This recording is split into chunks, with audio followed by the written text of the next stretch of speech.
Kimdir yalan diyen? Ben yalan danışmıram. Bak 12 manatlı. Bak krasovkalar Sumqayıt'ta da 28'e koymuşam. Ham yazıcı niye Sumqayıt'ta koymamışam? Bak.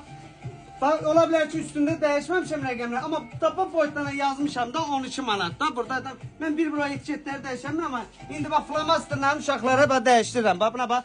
Görsüz pozmayıblar. İndi 15'ləri 12, 22'ləri 12 eləyir. Bak görsüz. Bak kanımın elinde gösterme. Kanımın elinde 2-3 tane var. Hanım siz Allah neçə aldınız ona?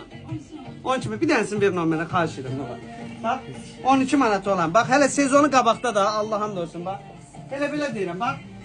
Bak deyirəm bu Sumqayıtda neçədir? 32-33 manatdır da, 35 manatdır da, yəni açığın deyim, indi mən gördüm. Amma mən qoymuşam 12 manata da, bugünkü günün malı da ha.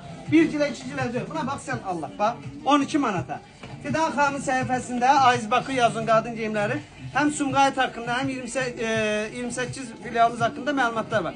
12 manatdır, bax krasovkalar. Endirimimizin bugün ikinci günüdür.